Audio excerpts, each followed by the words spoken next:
SRA classes में आपका स्वागत है। Welcome to SRA classes. दोस्तों, इस वीडियो में हम मेसोपोटामिया के शहरी जीवन में धातुओं के महत्व को और साथ ही मेसोपोटामिया के शहरी जीवन में श्रम विभाजन का क्या महत्व है, इसके बारे में चर्चा करेंगे। चलिए अच्छे से इस वीडियो में हम सबसे पहले मेसोपोटामिया के शहरी जीवन में धातुओं के महत्व को प्रतिपादित करते हैं। चलिए वीडियो शुरू करते हैं।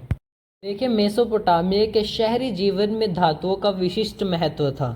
धातुओं के ज्ञान और उनके प्रयोग ने मेसोपोटामिया के लोगों को प्रगति का मार्ग दिखाया। यहाँ के लोगों ने कांसे से अनेक औजार और बर्तन बनाए, जिससे जीवन सहज और उन्नत हो गया। व्यापार का उदय।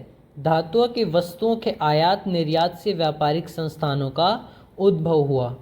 धातुओं का ज्ञान और उनके प्रयोग ने मेसोपोटामिया सभ्यता के लोगों को विकास का एक नया और मोड़ दिखाया।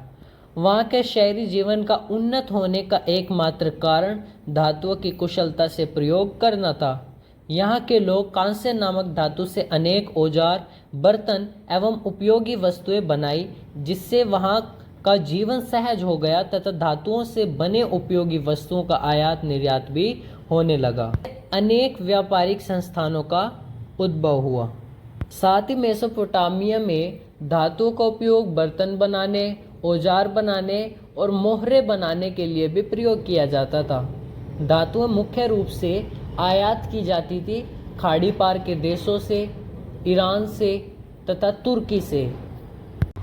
चलिए अब हम परस्पर निर्भरता और सहयोग पर भी चर्चा करते हैं। आत्मनिर्भरता का अभाव। शहरी समाज में कोई भी व्यक्ति स्वयं में पूर्णतः आत्मनिर्भर नहीं हो सकता। नगरवासी अपनी सभी दैनिक आवश्यकताओं की पूर्ति अकेले नहीं कर सकते। सहयोग की श्रृंखला। शहरी शिल्पी अपनी बुनियादी वस्तुओं, कच्चे माल और खाद्य आत्र के लिए ग्रामीण उत्पादकों और अन्य नगरों के व्यापारियों पर पूरी तरह आश्रित होते हैं। दोस्तों, अब हम शहरी अर्थव्यवस्था की मांगों के विषय में भी बातें करते हैं। अनिवार्य आवश्यकता। शहरी समाज में कृषि के साथ साथ कई अन्य जटिल गतिविधियां भी समान रूप से महत्वपूर्ण थी। यही कारण था कि शहरी जीवन में व्यवस्थित श्रम विभाजन एक अनिवार्य आवश्यकता बन चुका था। विविध सेवाएं और व्यापार। शहरी अर्थव्यवस्था में केवल प्राथमिक खाद्य उत्पादन ही पर्याप्त नहीं था। इसके साथ ही सुदूर व्यापार, परिवहन, धातु, शिल्प और लेखन जैसी विविध सेवाओं की अत्यंत महत्वपूर्ण भूमिका। दोस्तों, श्रम विभाजन शहरी समाज की महत्वपूर्ण विशेषता है। एक ही व्यक्ति समस्त कार्यों का संपादन नहीं कर सकता। अतः तत्कालीन व्यवस्थापकों ने समाज के समस्त कार्यों को अलग अलग लोगों में बांट दिया।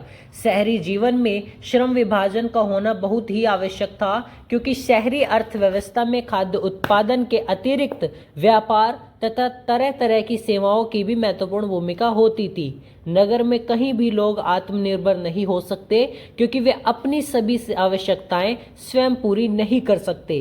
वे गांव या नगर के अन्य लोगों द्वारा उत्पन्न वस्तुओं एवं सेवाओं के लिए एक दूसरे पर आश्रित होते हैं। अतः यहाँ श्रम विभाजन आवश्यक हो जाता है।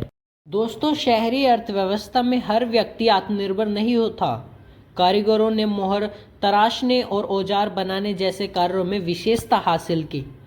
अब कोई भी व्यक्ति है, वह समस्त कार्यों को अपने आप पूर्ण नहीं कर सकता।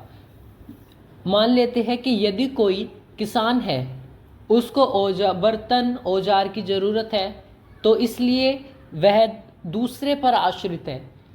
और चलो मान लेते हैं कि अगर उसने औजार स्वयं ही निर्माण कर लिए, औजारों का निर्माण स्वयं ही कर लिया, तब उसे वस्त्र की भी आवश्यकता है, तो उसने वस्त्र की आवश्यकता के लिए उसको दूसरे पर निर्भर होना पड़ेगा। तो दोस्तों, इस वीडियो में हमने मेसोपोटामिया की धातुएं और श्रम विभाजन का महत्व पर चर्चा की। अगर आपको वीडियो अच्छी लगी हो तो लाइक करें, शेयर करें और सब्सक्राइब करें, ताकि हमारे चैनल पर आने वाली सभी इतिहास व राजनीति की ज्ञानवर्धक बातें आप तक जरूर पहुँचे। Thank you.